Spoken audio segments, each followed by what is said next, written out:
if you give it another name? Does it depend on where it grows? What is a stream? If it's flowing away from the shore, does it become a different thing? We are all bound to the rhythm of nature's heart, and we are flowing like a stream. Some hear the drumming and draw from life flawless art as they are guided by their dreams. Nobody knows just how a stream decides where the water ought to flow. We are all part of the sacred circle of the road. A little girl born in another place and time than this world where I come from. She said it's time for a change, it's time for a way to be made. I can almost feel it come. She stands as a woman with a faith that moves mountains, would not be moved by any man. How could she have known, simply by sitting still, that she could shake an entire land? Nobody knows just what that woman felt in the moments as she chose to say, I too am part of the sacred circle of the rose.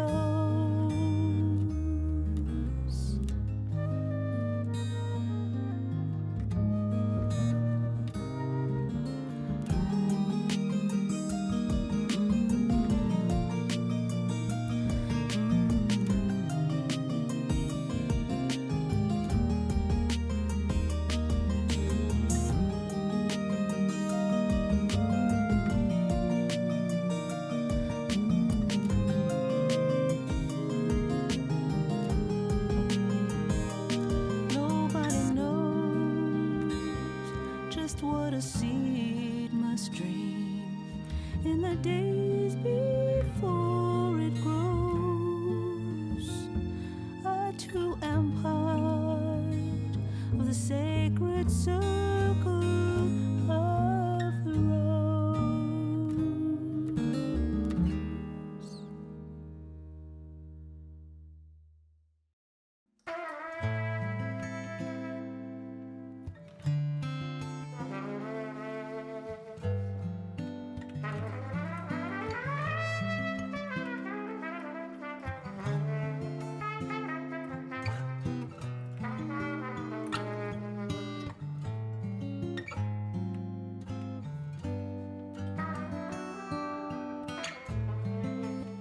Pretty little girl on the front porch swing. Why can't she be a superstar?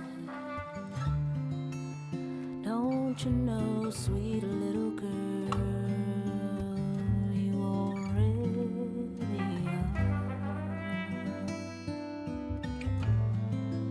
I've been taught to hate my face, this veil, this smile with such disgrace.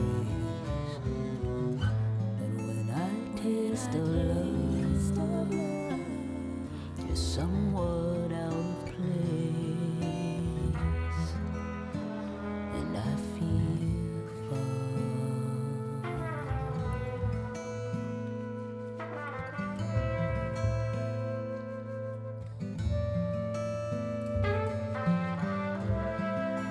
Pretty little girl on her front porch swing, just wishing to be beautiful.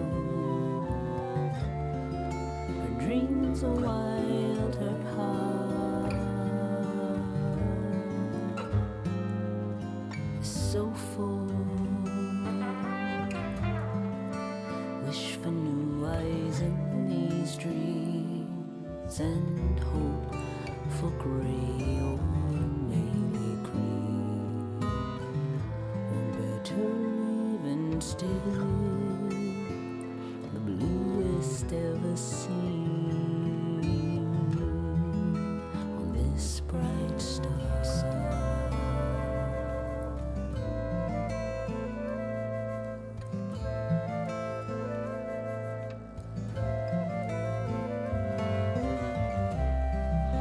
Set my course for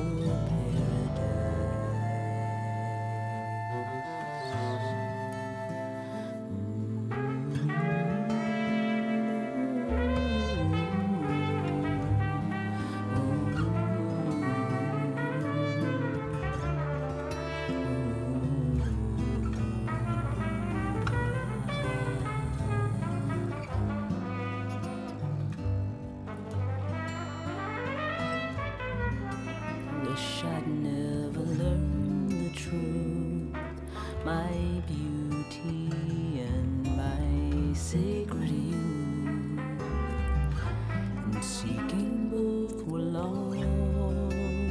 Will I ever be soothed?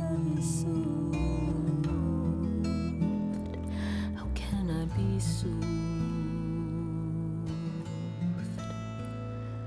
Will I ever? Man, you know what that turkey said to me. I see that. Just get said, you gotta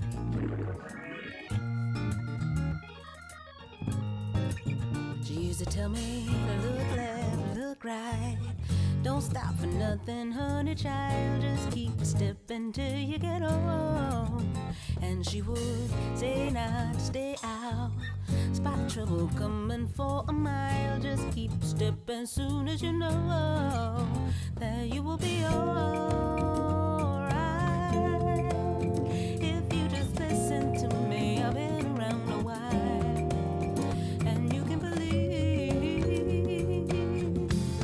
your mama knows. Yeah.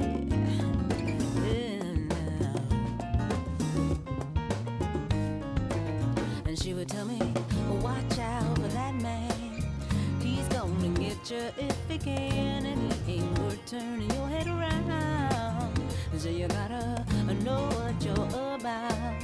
Don't let nobody slow you down, 'cause you've still got a long way to go. But you will be alright if you just listen to me. I've been around a while, and you can believe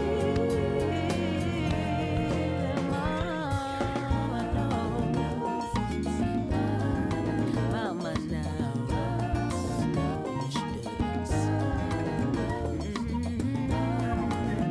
Look down.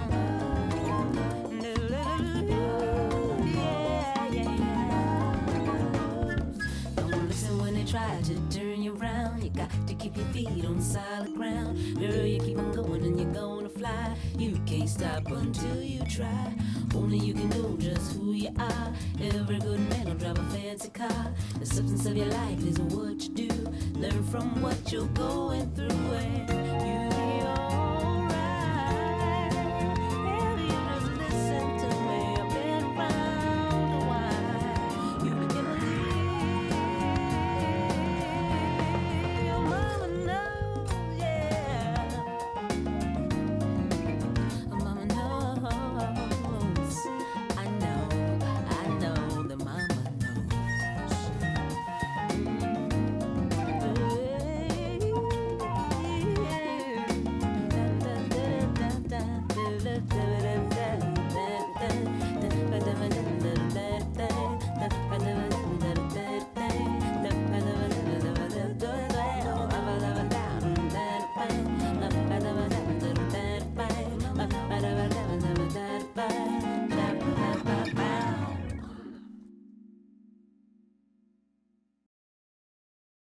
Welcome to the Unitarian Universalist congregation at Montclair.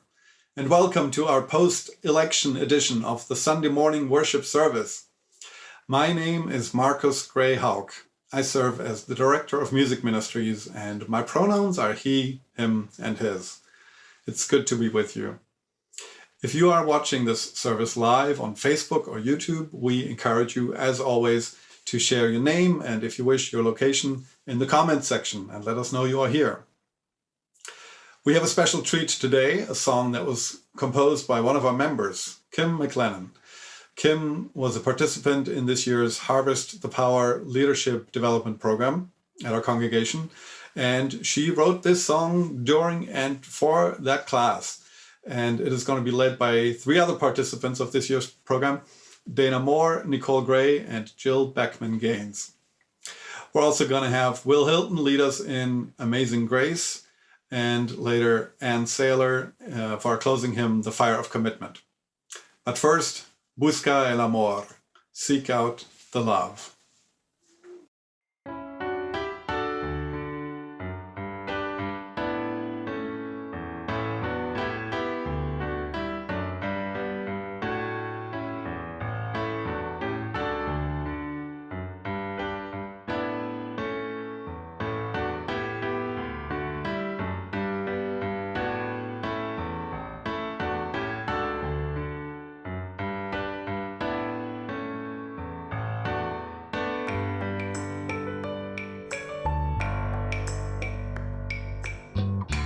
Examine that heart of yours as you look for the love on your high shelf.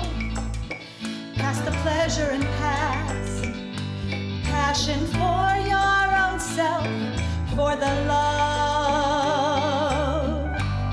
that's reaching someone else. Seek out the love in you and find the joy that comes to those who care. Seek out the love in you. It only grows whenever it is shared. Seek out the love in you and find the joy that comes to those who care.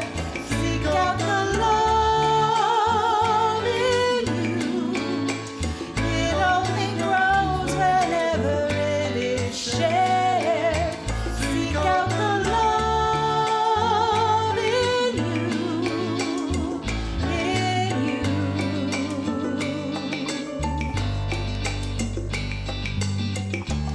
Your heart's a chameleon, never open to change like any flower, spreading out for the sun, petals bursting with power to be love that's reaching someone else. Busca el amor en ti, se multiplica si lo repetis. Busca el amor en ti, solo el que ama puede ser feliz. Busca el amor en ti.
It is so good to be with you once again, together in love. And it has been quite a week, has it not? But still, come, whoever you are, wherever you come from, whatever age, identity, history, ability, gender, sexual orientation, or political affiliation, you are welcome to bring your full self here. Grounded in faith, still grounded in faith, we come together to nurture the soul, inspire hope, and bring into being a more just and loving world. We've had some long nights waiting to learn the results of the 2020 presidential election and then struggling with the results we see. We have seen the best and worst among our fellow citizens, which seems apt for a service titled Healing, Leadership, Democracy, and its Malcontents. This service explores our theme of the month, healing. In the context of our politically polarized times, we will share stories of what restores, a tribute to our own emerging leaders. We will remind ourselves of what unites us and share how a robust, courageous love dedicated to transformation and integrity remains our best hope. Yes. If you're joining us at 10 a.m., please continue with us for our virtual Connection Cafe beginning at 11 a.m. Check your email and Realm announcements for the Zoom link. And gather this Sunday at Connection Cafe to especially celebrate the Harvest the Power leadership class graduates and to just care for one another in community. It's time to light our chalice, a beacon to guide us through these times. Perhaps you have a chalice or candle at home, anything you can illumine. Let's light our collective chalices as we share our chalice lighting affirmation. Let us open our eyes to see what is beautiful. Let us open our minds to learn what is true. And let us open our hearts to love one another. Our invocation today is adapted from a piece by Patrick Murphin. We gather as weary, As committed, we gather as leaders, as servants, we gather as ears, as voices, we gather as memory, as hope, we gather as family, as pilgrims, we gather as faithful, as skeptics, we gather as objects, as subjects, we gather as wisdom, as folly, we gather as action, as reflection, we gather as many. as one.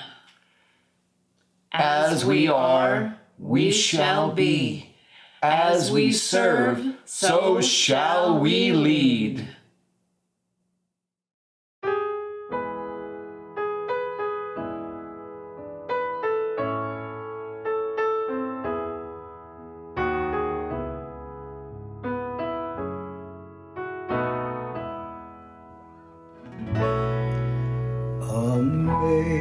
Amazing grace, how sweet the sound that saved a wretch like me.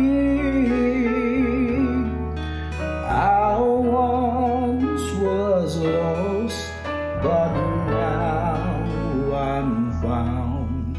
Was blind, but now I see.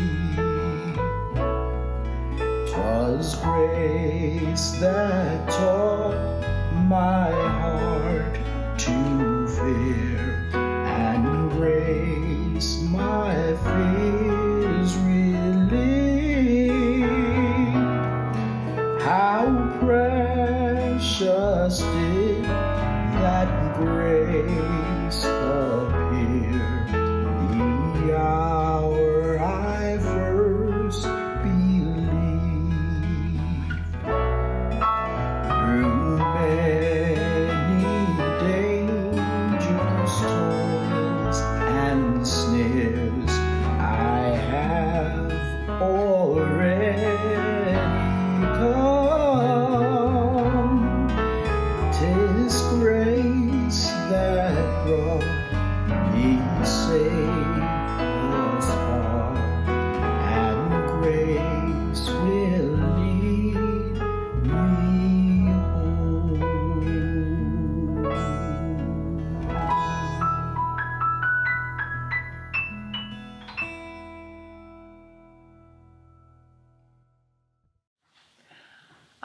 Amazing grace.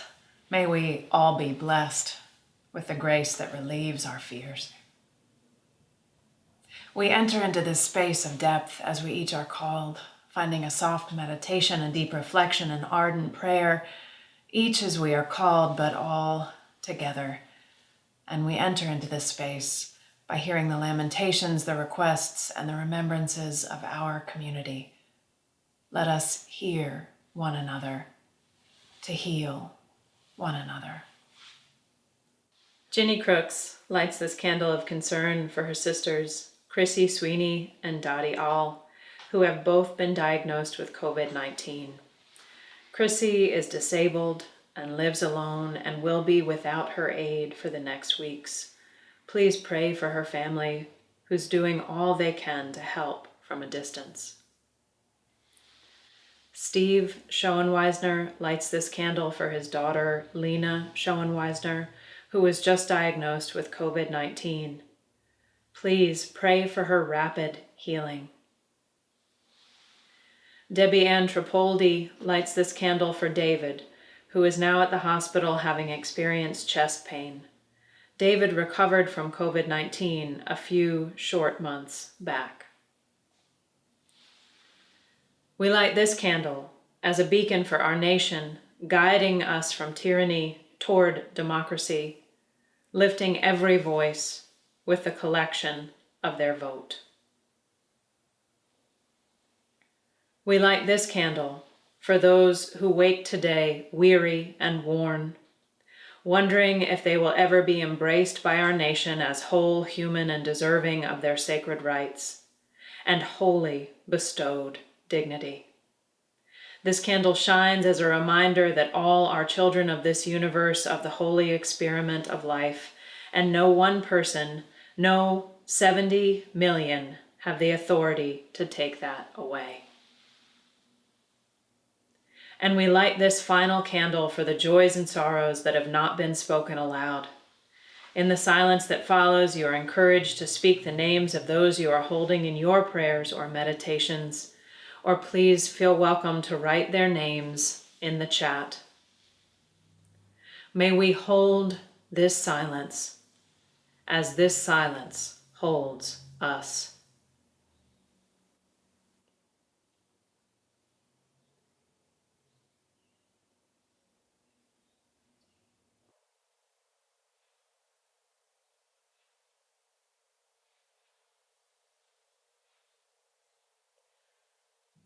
May our listening bring forth acts of love.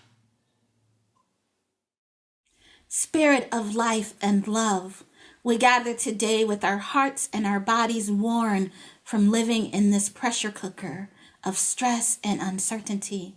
We reach out our hands for a touchstone of calm, of peace, knowing that touch is the sense that we seek most to activate. We breathe deep breaths, knowing that some of us have lungs that expand mightily to yell out our injustices, and some of us have lungs that have become affected by life, unable to verbally project our beliefs beyond a whisper. Spirit of perseverance and resilience, we gather to remember that each of us has a purpose, whether it is on the front lines of liberation or on the back rooms of preparation and prayer. May we hold space to reflect and act. May we be steadied on our journey to get us all free. Spirit of connection, as we gather, remind us that we do not all need to be in the same place at the same time to be connected. Let us hold on to the fabric of our community as we wipe our brows and our tears and our hands as we build the world that we are hoping to inhabit. Let us be reminded that joy is also a tool for liberation. Yes, joy is a tool for liberation. Let us remember that joy, yes, joy is a tool of resistance, and let us employ that tool of joy when it is abundant and when it is hard to find, spirits of joy. Let us openly seize the ways in which the light shows up. Let us embrace the goodness that lives in each of us. Let us radiate the light that is intrinsically in us and around us, and let it become like a beacon of light that surrounds us. Let us dig until we touch the roots of our faith and remember that we are the ones who believe that we are all worthy of heaven. Let us dig until we reach the subterranean water that sustains our joy in times of drought and bring joy like water to those who are parched from the long journey. For we have been the bearer, for we have been the vessel, for we have been the ones who thirst. Let us bring water. Let us all be quenched with our joy. Amen. Ashe. Blessed, blessed be.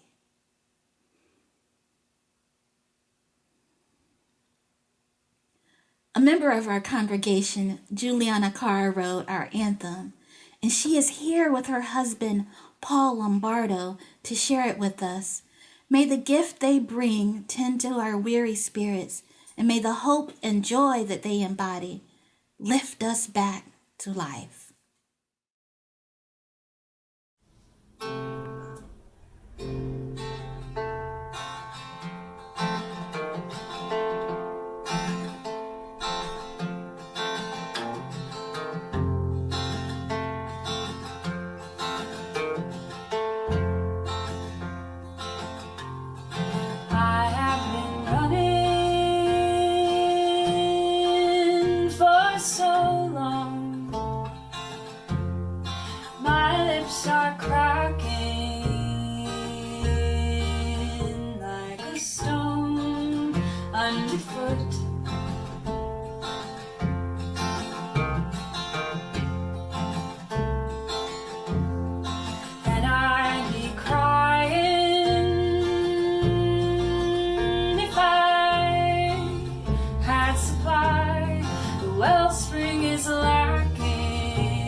Oh, thank you so much, Paul and Juliana, for that beautiful song, Bring Water. And now we turn to those who brought the water of their leadership and commitment to our congregation. This is the commissioning of the 2020 Harvest the Power graduates. And here to introduce our graduates and to lead our ceremony is one of our co-leaders from Harvest the Power last year, Dana Moore. Hi, my name is Dana Moore, and my pronouns are she, her, and hers. Our Unitarian Universalist congregation at Montclair has a rich history of lay leadership development. In fact, for 10 years, the Harvest the Power Lay Leadership Development Program has helped members develop the skills needed to navigate leadership roles while serving as covenant group leaders, members of the board, committees, and teams. Along with my co-facilitators, Reverend Scott Samler-Michael, Becca Siebert-Nast, and Kim Mclennan, I am thrilled to be a co-leader of the 10th graduating class of the Harvest the Power program, which focuses on self, community, leadership, and vision. Hi, I'm Marcia Mandel, and my pronouns are she, her, and hers. Hi, I'm Deborah Anthropoldi, she, her, and hers. Hi there, I'm Nancy Franklin. My pronouns are she, her, and hers. My name is Joseph Palka. My pronouns are he, him, and his. Hello, my name is Susan Krčmar. My pronouns are she, her, hers. Hello, my name is Nicole Gray, and my pronouns are she, her, and hers. My name is Jill Beckman Gaines, and my pronouns are she, her, and hers.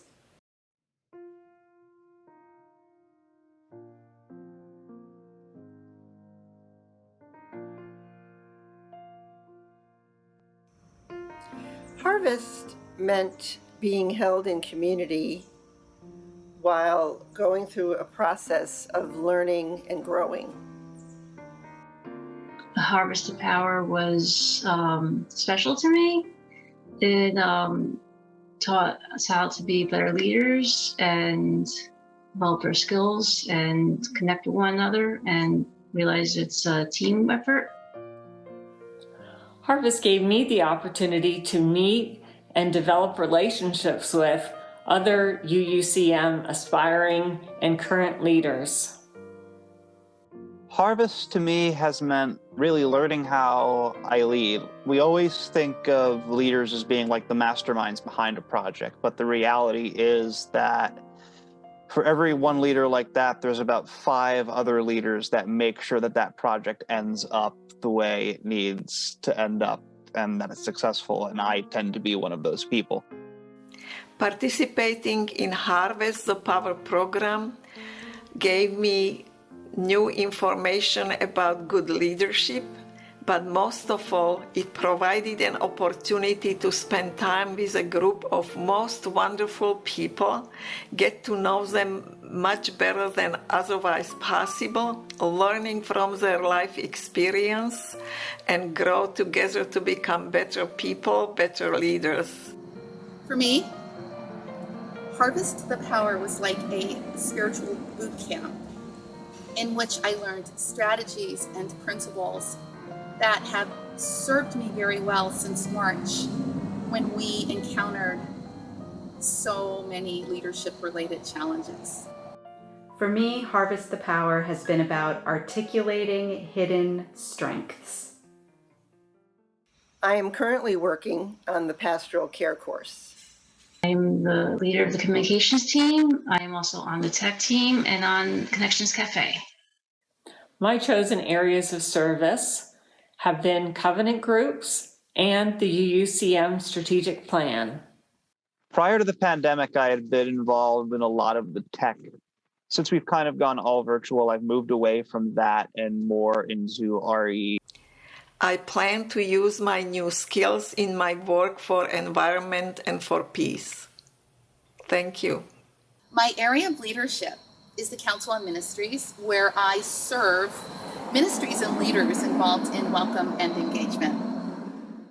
My chosen areas of leadership are music and worship. These leaders are an extension of our ministry, providing support and opportunities for our future. Please join me in congratulating these Harvest the Power graduates, opening our minds to them, and welcoming them into our respective ministries.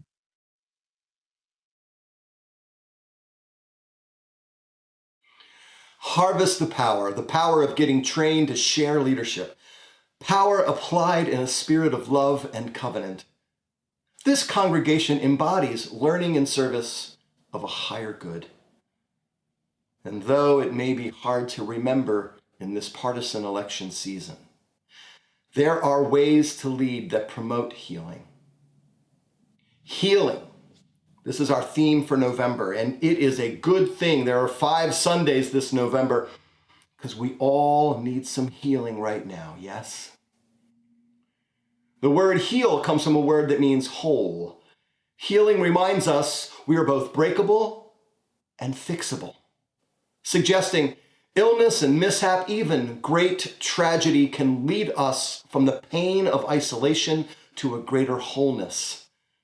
Healing is a restoration of vitality, crafting more healthful ways of being, putting together the broken pieces of our lives in new ways that will serve us with deeper grace. This weekend, the leadership most on our minds is, of course, the presidency, and we ponder, what kind of national leadership could promote healing? Hasn't this been the central question in this year's presidential campaign? We've been selecting a new leader while we and our fellow Americans suffer a health crisis, a global pandemic raging more right now than ever. And we have watched our current president stumble to prioritize the health of our fellow citizens. So what kind of leader promotes healing, brings wholeness, or at least does not shatter the body politic merely for political gain or personal aggrandizement? It is likely that many of us at UUCM have some shared notion of what kind of leader does not help bring people together, of what kind of leader seems to be an impediment to goodness writ large. However, as many of us have probably been tuned into the enduring coverage of the 2020 presidential election, let us instead look elsewhere for healing forms of leadership. Leadership must be shared to promote health. Shared leadership is key to embodying our principles and honoring the beautiful diversity of the human family. No single one of us has all the right answers. Most tasks are not easily done well alone. And sharing leadership honors the interdependent web of being of which we're but a part. Here at UU Montclair, you called co-ministers, Reverend Anya and I, to share ministerial leadership. In everything we do, we endeavor to model cooperation as well as even productive conflict and creative tension. Believe it or not, Anya and I do not agree on everything, but hopefully our co-ministry shows how very different people can share power effectively and in covenant. The Unitarian Universalist Association itself has installed co-moderators, 2 volunteers sharing the duties and challenges of leading our denomination. The UUA even had a 3-person panel sharing its presidency. You see, the world has become weary of solitary, blustering show-offs who want to convince us that they alone can handle our institutions or solve our problems. We've seen the folly of that delusion. So hopefully, an appreciation of shared leadership will emerge from the noisy recent past and keep us from exalting narcissists to rule over us again anytime soon. Indeed, democracy and its malcontents have been on full display this week, have they not?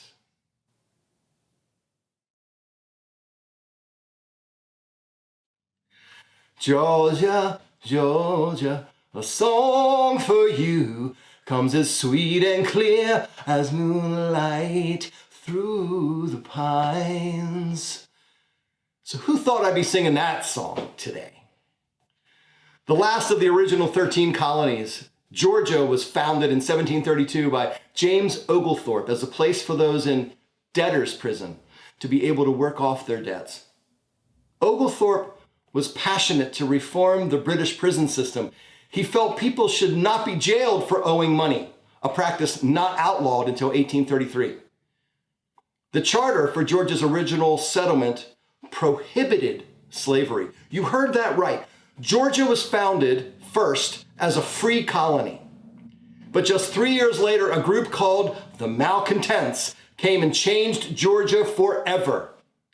The Malcontents were Scottish settlers who came with their own capital, and they hated that Georgia's charter prohibited slaves.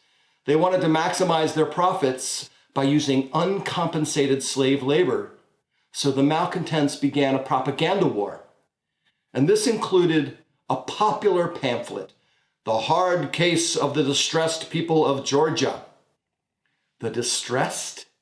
You guessed it. They were the ones who wanted to own slaves. They deemed themselves oppressed because Oglethorpe would not let them enslave human beings. The Malcontents pressed their case in the British Parliament, and by 1750 they had bribed and cajoled enough votes to pass a law permitting slavery in Georgia, adding Georgia to the infamy of America's slaver empire. You know, this is more than history. This is where we employ our moral calculus. The Malcontents were able to argue successfully that they had a right to enslave human beings for the sake of increasing their profit. Slavery would be abolished in England in 1807, but in 1750, public opinion had yet to evolve to promote the morally courageous and divine truth that slavery was an evil in which no society should engage. And yet this week, Georgia, this trend of white supremacy remains alive. An astute observer might say the 2020 presidential election was, in part, a referendum on white supremacy.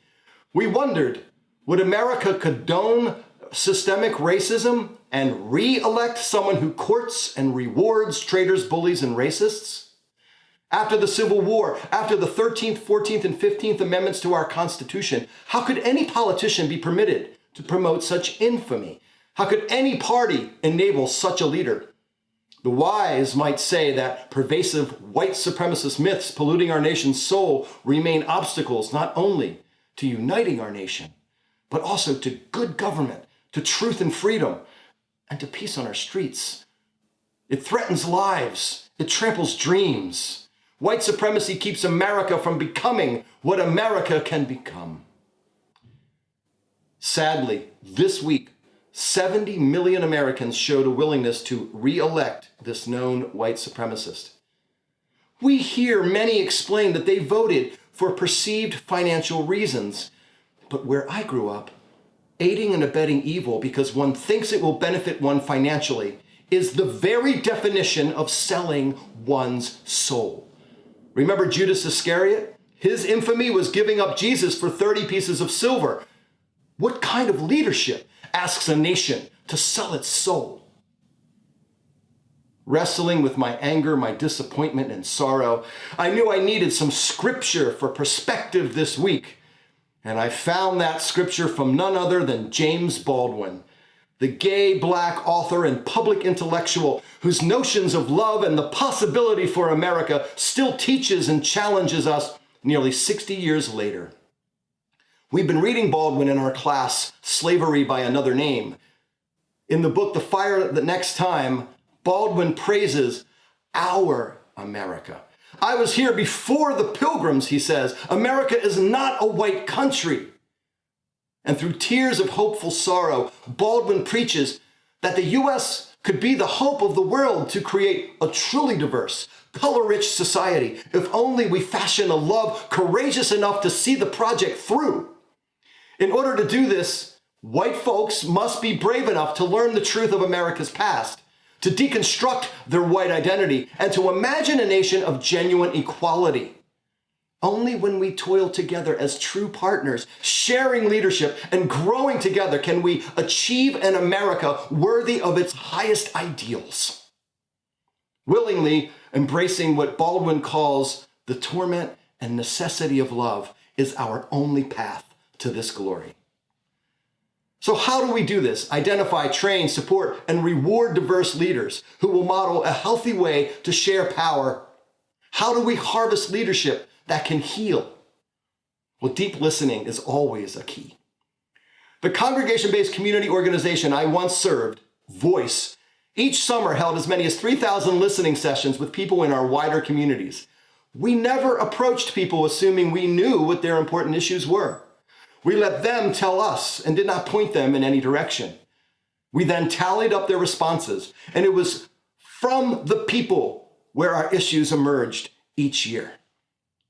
When we organize around issues that people care deeply about, they will show up and call their buddies to join us. This is the hard-scrabble, time-consuming work of sharing democracy.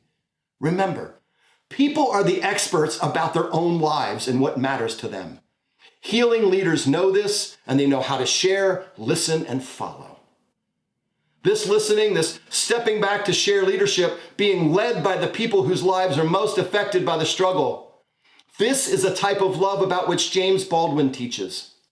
For Baldwin, love entails challenge, toil, and heartbreak, all of which make our loving worthier and transformational. Baldwin laments that many believe equality means one group rising to meet another. But what equality must mean is that we all recognize how much we have to learn from one another, and we together grow towards a more just future. Baldwin recognized how hard this work really is. He says, there are too many things we do not wish to know about ourselves. Those who refuse the truth about themselves sometimes seem hell-bent on burning down the house instead of inviting everyone to share and strive together. All because they cannot suffer learning the truth about themselves, about their history, or about their unearned privilege flowing from a 400-year racial nightmare. As Baldwin teaches, people who cannot suffer can never grow up, can never be who they truly are. And this moral cowardice impoverishes the spirit. And that spiritual wasteland we see all around us, revealing a simple fact, one that is so hard apparently to grasp, that whoever debases another debases oneself. So many of us feel that we have been wailing, all alone for so long that our throats are burning. But as Juliana Carr sings in our anthem, let us spring water from the earth. Bring water. Bring your thirst. Bring your waters of love, of justice, the refreshment of defending honor and innocence, summoning the courage to persist in building a world we know should be, and sharing the leadership of that journey. Healing leadership asks us to risk a whole lot, but it rewards us with the cooling rain of righteousness, a deeper knowledge of ourselves, and the strength to walk proudly into our next struggle with grace. I leave you with Baldwin's thoughts about the sublime potential of these United States. He begins by echoing W.E.B. Du Bois, who reminded us African Americans brought to America the gifts of story and song, the gift of sweat and brawn, and the gift of spirit. And then Baldwin preaches, the U.S. is not a white nation. America is wealthy only because blacks picked the cotton, built the railroads, and all for no wages. True patriots defend our democratic institutions. To love one's country means we engage in honest critique of our history together, sharing leadership and the fruits of our nation's bounty. This is a holy duty. He concludes, here we are, trapped in the gaudiest, most valuable, most improbable water wheel the world has ever seen. Everything now is in our hands. And if we do not falter in our duty, we may be able to end the racial nightmare, to achieve our country and change the history of the world. But if we do not dare everything, the fulfillment of prophecy recreated from the Bible in a song by a slave might be upon us. God gave Noah the rainbow sign, no more water, the fire next time. May grace grant us the courage to hear these truths and share them as we become healing leaders. From the stories of our living rings a song both brave and free, crying that all peoples are needed for us to grow together towards a better world, led by a love that feels more like grace and toil than some phony notion of happiness, a love that truly sees the gifts and duties of all of us, challenging us to share at every turn. Amen. Blessed be. Will you reflect with me? In order to model the leadership that truly can be healing, whether you need to step up or to step back, how will you share your power? How will you be a healing leader?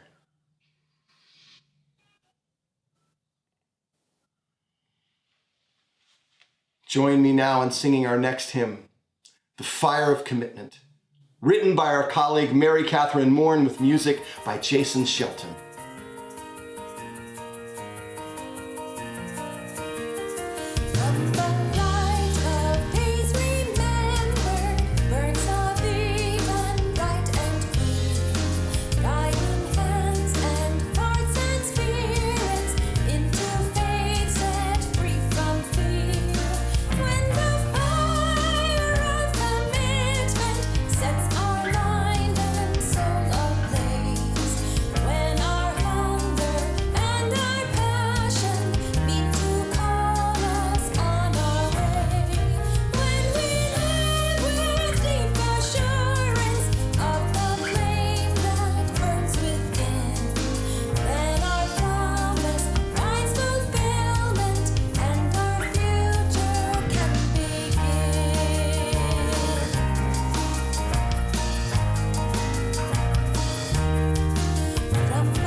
May we continue demanding that greater justice built by our courageous choice.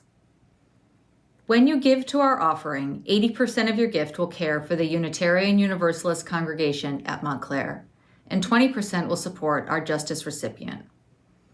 In recognition of the advocacy that has ensured the release of 3,088 incarcerated individuals in New Jersey, and in support of their homecoming, our Sharing Our Riches recipient for November is the New Jersey Reentry Corporation.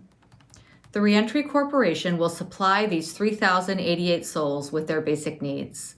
We'll help them with housing, treatment, mental health care, and medical care, and will create a supportive environment that, among other things, will promote family reunification. You can text to give, mail us a check, or go to our homepage and click on the donate button. This is a time of need.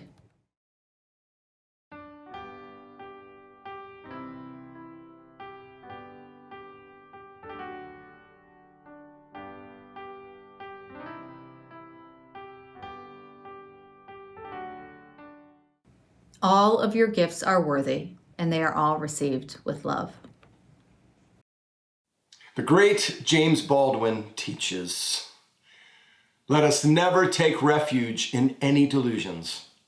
Let us not assume we are the standard toward which others must grow, bend, or evolve. We honor truth and beauty by growing toward a common vision together, by being brave patriots, courageously confronting the truth of our nation's past, the glorious and the infamous. Only by growing together through the torment and necessity of love towards a vision that has been fashioned by all of us will we ever create something any sensible person might call a promised land. We know what the truths are. We know what our work is. Summon the courage, share the power, increase our diversity, and listen deeply, following often those from the margins, because only then can the world we dream of, the one sung about in all manner of scripture and in our loftiest civic ideals, can come into being. Amen.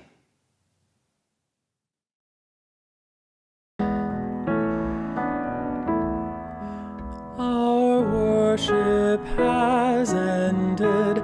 Let our service begin. Go in peace. Go in joy. Go in love.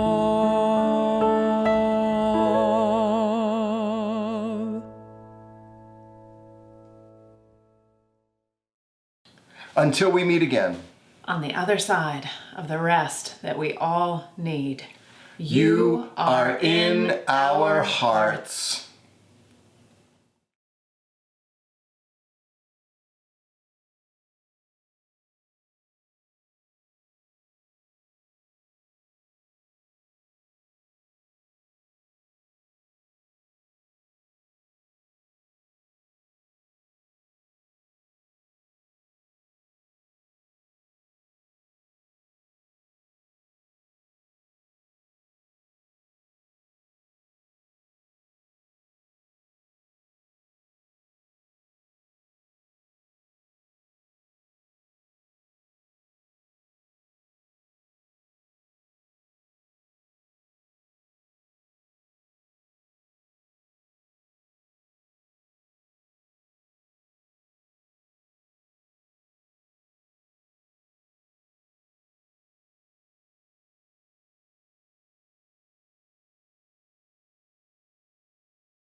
Why can't she be a superstar?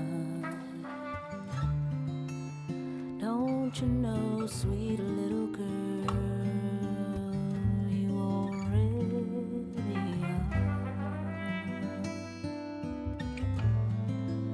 I've been taught to hate my face, this veil, this smile with such disgrace. But when I taste of love, you're somewhat out of place, and I feel fun.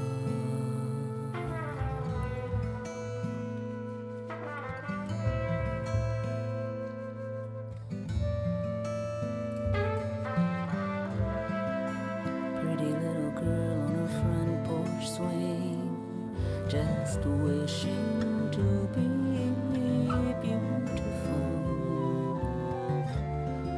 Her dreams are wild, her heart is so full. Wish for new eyes in these dreams, and hope for gray or maybe cream, or better even still, the bluest ever seen on this bright star sun.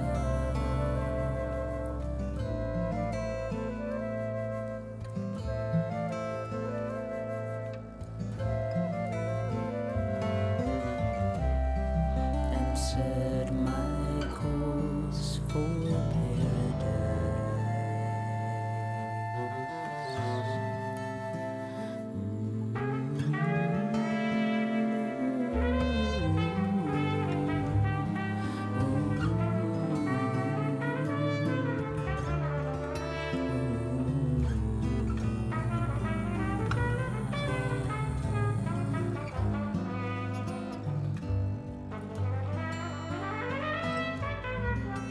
wish I'd never learned the truth, my beauty and my sacred youth, and seeking both were lost.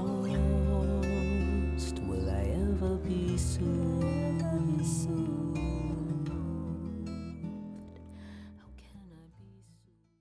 Man, you know what that turkey said to me. I see that. She said, you gotta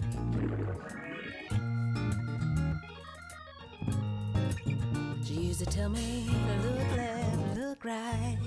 Don't stop for nothing, honey child. Just keep stepping till you get home. And she would say not to stay out.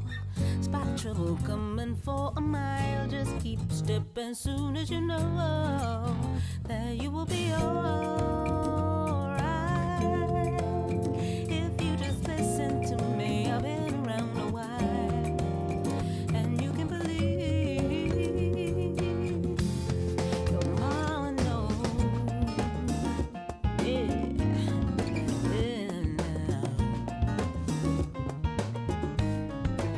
And she would tell me, watch out for that man.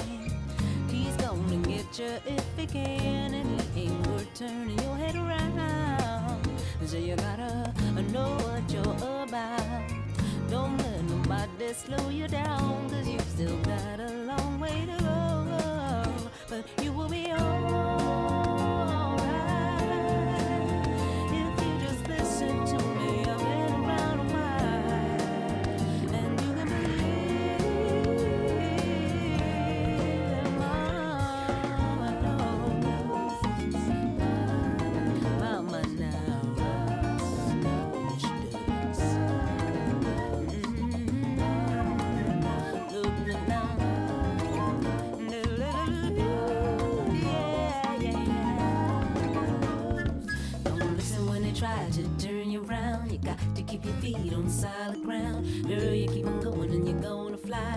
can't stop until you try.